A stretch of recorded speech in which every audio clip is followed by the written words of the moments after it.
Jaya Jaya Sri Caitanya Jaya Nityananda Jaya Dvaita Chandra Jaya Gaura Bhakta Vrinda Jaya Jaya Sri Caitanya Jaya Nityananda Jaya Dvaita Chandra Jaya Gaura Bhakta Vrinda Jaya Jaya Sri Caitanya Jaya Nityananda Jaya Dvaita Chandra Jaya Gaura Bhakta Vrinda Shri Chaitanya Bhagavat की जय। श्रील वृंदावन दास ठाकुर की जय। श्रील प्रभुपाद की जय। सामवेद गौर भक्त वृंद की जय। ओम अज्ञानतिमिरान्धस्य ज्ञानाञ्जनशलाकया चक्षुरुन्मीलितं येन तस्मै श्रीगुरवे नमः। श्रीचैतन्यमनोभीष्टं स्थापितं येन भूतले स्वयं रूपः कदा मह्यं ददाति स्वपदान्तिकम्।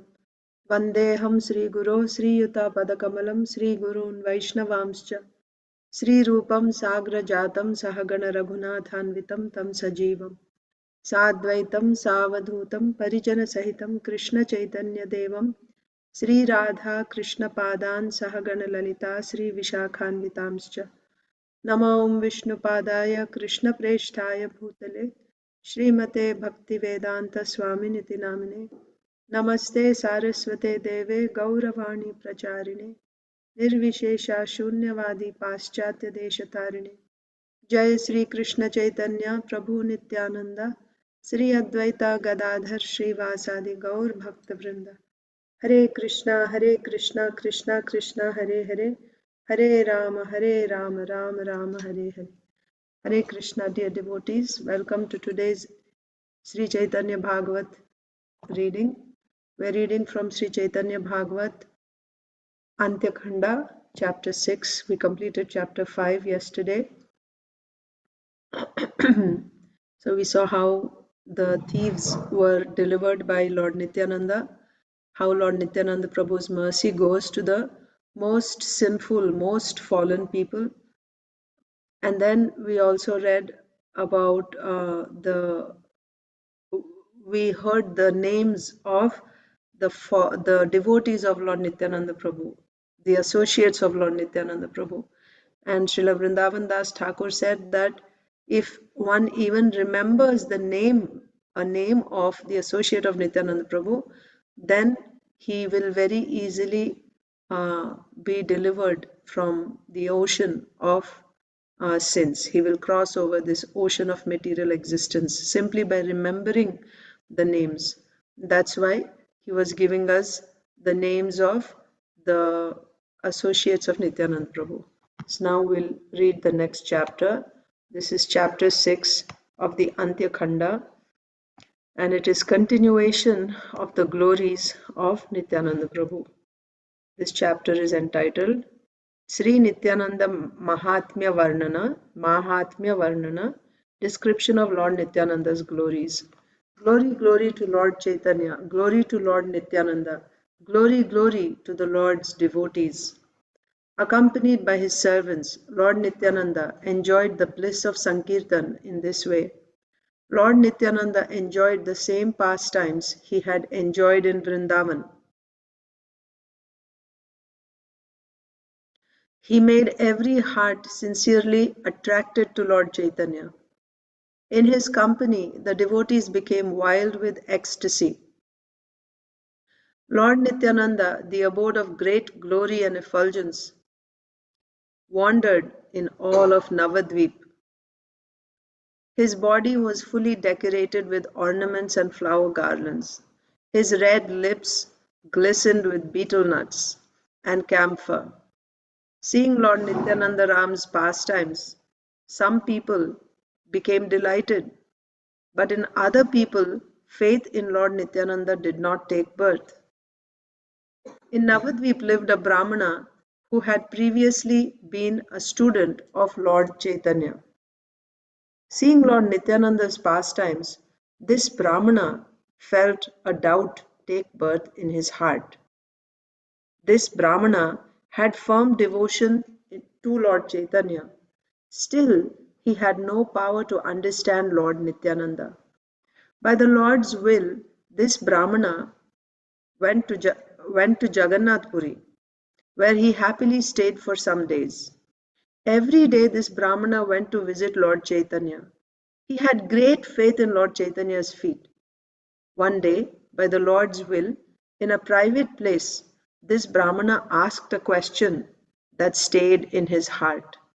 The Brahmana said, Lord, there is one request I would like to place before you. If you wish, you may grant it. Lord, if in your heart you accept me as your servant, then please tell me something. Please tell me something with your graceful mouth. Nityananda Avadut wanders in Navadvip. I do not understand what kind of a person he is. The people say he is in the sannyas ashram, but every moment he chews betel nuts and camphor. On his body he wears ornaments of gold, silver, and pearls, things a sannyasi should not touch. Rejecting a saffron kaupin, he wears splendid silk garments. He is always decorated with sandal paste and flower garlands. Why does he reject a sannyasi's danda and instead hold an iron rod in his hand? Why does he always stay in a Shudra's home? I do not see how these actions are permitted by the scriptures. Therefore, a shoreless ocean of doubt now stays in my heart. Everyone says Nityananda is very exalted. Why then does he not follow the rules of conduct proper for the sannyas ashram? What is at the heart of all this? Lord, if in your heart you accept me as your servant, then please tell me with your graceful mouth. When at that auspicious moment the saintly Brahmana asked this question, Lord Chaitanya, without trying to deceive him, explained to him the truth. Hearing the Brahmana's words, Lord Chaitanya smiled and said, Listen, O Brahmana, no material faults nor material virtues take birth in very elevated persons. No material faults or material virtues take birth in very elevated persons. In Srimad Bhagavatam, Canto 11, Chapter 20, Text 36, Lord Krishna says, Namayekanta bhaktanam गुणदोषोद्भवा गुणाः साधूनां समचित्तानां बुद्धेः param upeyusham. My pure devotees have no material faults or material virtues. They are equal to all material things. They have attained me, who am beyond all material ideas. As a lotus leaf is always untouched by water, so Lord Nityananda is always untouched by material impurity. O Brahmana, please know without doubt that Lord Krishna always stays in Nityananda's body. There he always enjoys pastimes. If someone not highly qualified like Lord Nityananda were to act as he does, then that person would suffer. That means if anyone imitates Nityananda Prabhu, because Nityananda Prabhu is being a sannyasi, is wearing all these opulent clothes and jewelry and he's chewing on pan, etc. So if somebody thinks because Nityananda Prabhu is doing, I'll also do.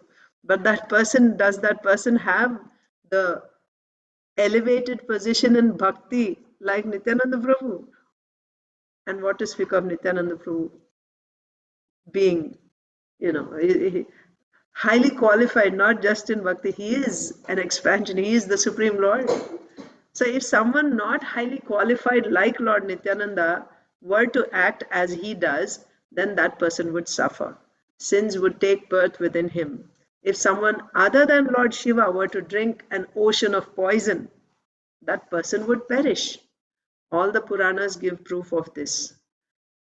In Srimad Bhagavatam, Canto 10, Chapter 33, texts 30 and 29, it is said, Naitat samacharet jatu Manasapi hyanishvaraha vinashyatyaacharan maudhyat yatha rudrobdhijam visham.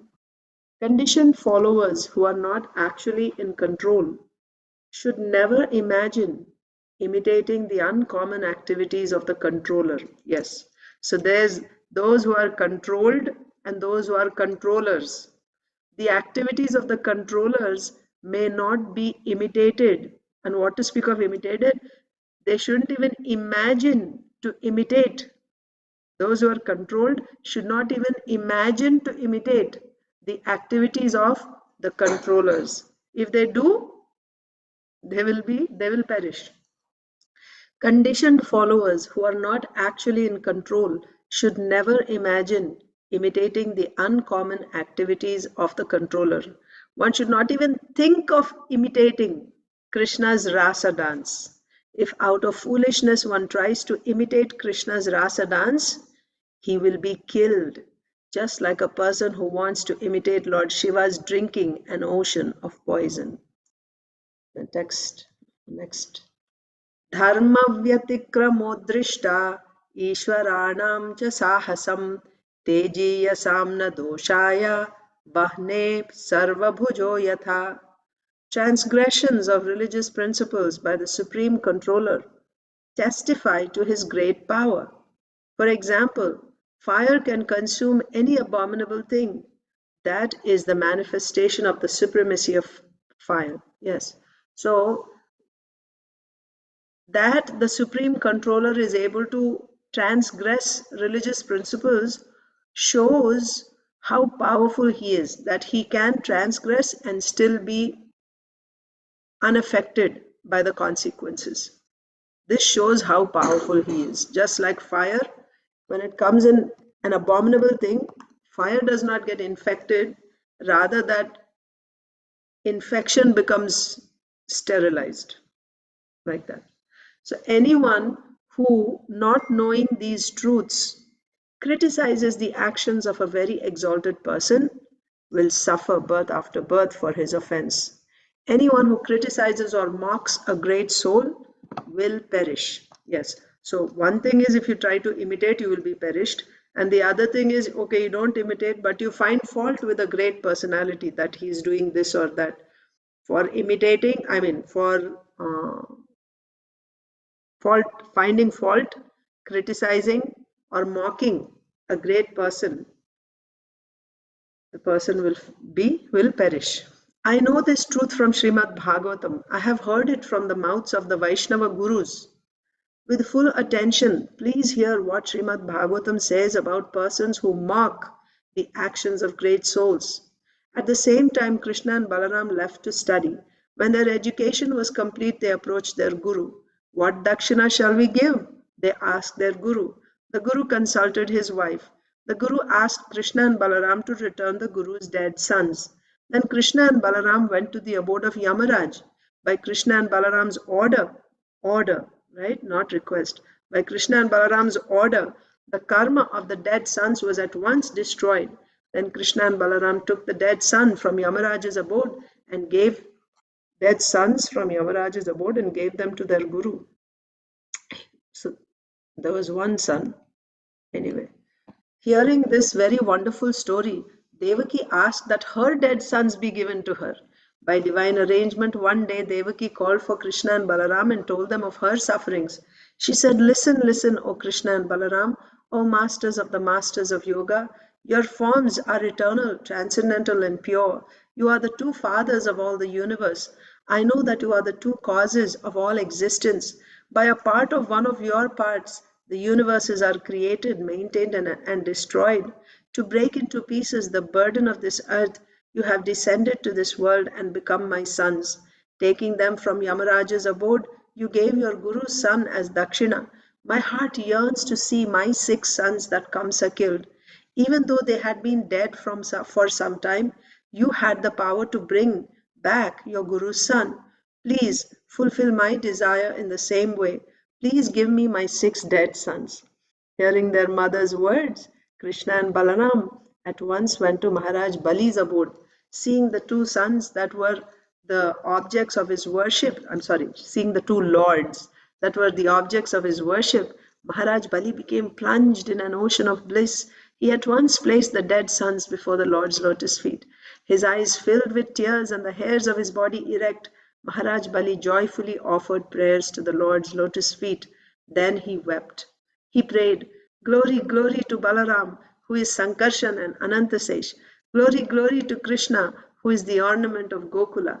Glory, glory to Balaram, the holder of the plough and the teacher of the Gopas, friendship personified. Glory, glory to Krishna, who is the wealth, thoughts, and life of his devotees." Even though the demigods and sages in the mode of pure goodness find it very difficult to see you, you are merciful to me, even though I am a demon in the mode of ignorance. You have come before my eyes. For you there are neither friends nor enemies. This the Vedas say. Now I see it with my own eyes. Though Putana came with poison smeared breast to kill you, you still sent her to the world of Vaikuntha. Neither the Vedas nor the kings of yoga have the power to understand your heart.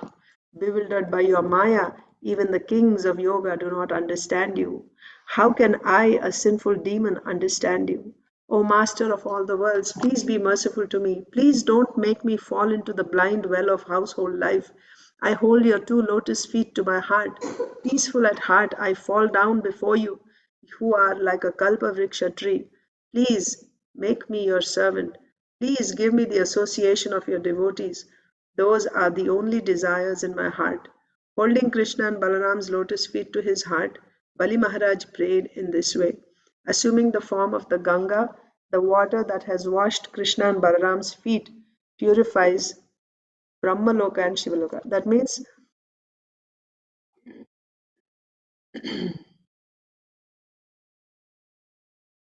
assuming the form of Ganga, the water that washed Krishna and Balaram's feet purifies Brahmaloka and Shivaloka. Okay. So we will stop here. We'll continue tomorrow. I mean, not tomorrow, next weekend, next Saturday. Thank you very much. Hare Krishna. Sri Chaitanya.